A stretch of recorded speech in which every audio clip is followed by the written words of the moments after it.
Okay, Michael Bisping. TRT, you're very vocal about it, and your top losses have come from guys on TRT. At what point do you throw your hands up in the air and say, screw this, why compete against these guys that are cheating? Well, it's a tough one, every time I've fought an opponent on TRT, I didn't know going into the fight they were on TRT. It comes out afterwards, so that side of it is frustrating and disappointing. I just don't agree with it on every level. To be honest, in some ways I'm sick of talking about it because it sounds like a broken record and this and that, But those are the facts. You allow 6 times the amount of normal testosterone in your body, and that gives you an advantage. Alan Belcher's not on TRT. He ain't going to have an advantage, and he's going to lose the fight. Gotcha. It seems like there's 2 Michael Bispings. You're an expert trash talker, world class, but then you fight someone like Dan Miller, and you're the sweetest guy in the world. I mean, who's the real Michael Bisping? Yeah, well, Dan Miller was the nicest guy ever. You know what I mean? You can't trash talk somebody. I don't trash talk people for the sake of it. If it's all cordial and they're cool and this and that, I'll be cool.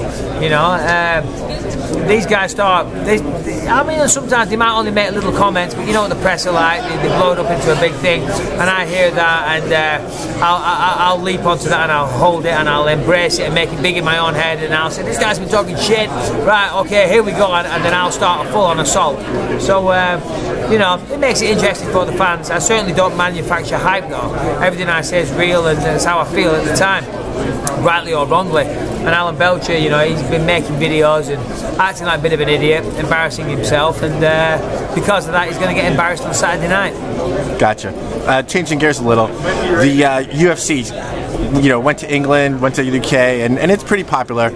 But then it goes to Brazil, it goes to Australia, and it's huge. How come it didn't pick up so big in the UK? Well, the thing is, like I say, Brazil, Australia, and all the rest of it, it kicked off and it went crazy. And the events that they had in the UK, they sold out, they did very well, but the time difference is the hard thing. Most of the US events and the UFC events that take place, when they are in the UK, it's like 3-4 o'clock in the morning, so it's only a hardcore fan base that watch them, or watch them live. Because of the time difference, it's so hard. In Brazil and in Australia, people watch them in the morning. You get out of bed, you can still watch them live at like 11 o'clock in the morning. 4 o'clock in the morning is a very different thing. So that's kind of hurt it in some respects, getting the mainstream attention. But I'm sure they'll get there eventually. Margaret Thatcher, ding dong, the witch is dead, or you shed a tear for her? Well, listen, she was a great Prime Minister of the country, so, in the 80s when Margaret Thatcher was in her prime, I was still a kid, so I wasn't really paying too much attention to what was going on. But it's a legend of British politics, and it's a shame that she's dead. I understand the reasons why people, celebrate her death, but I don't really celebrate anybody dying, so it's a shame. It's a shame when anybody passes away. Right. I don't even step on beetles or spiders. You know what I mean? I'll let them live. I'm not going to cheer when a human being dies. Gotcha.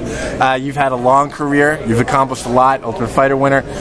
What sort of legacy are you looking towards? I want to be known. Listen, I'm going to always try for the world champion. Try and be the best, etc.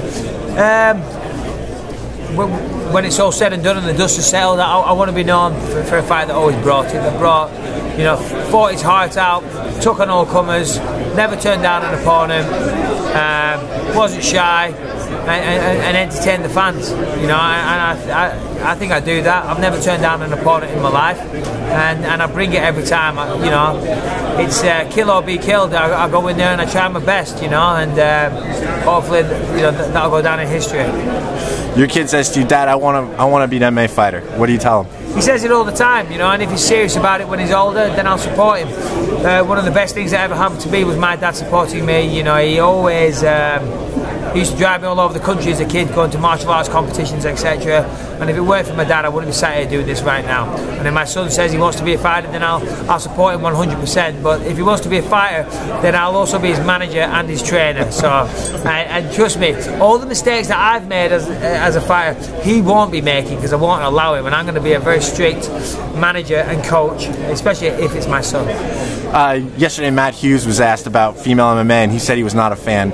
How do you feel about female MMA? Well, listen, more power to everybody. If that's where your skill set lies, and you can make a living out of what you like to do and where your skills are, then I'm all for it. You know, why shouldn't women be able to do it? You know, I mean, me personally, you know, I think a woman should be, you know, making me a nice meal, not in the octagon kicking ass.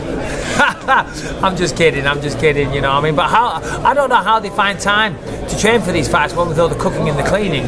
But God bless them, they've always been known for multitasking, so there you go. Another example of multitasking at its finest.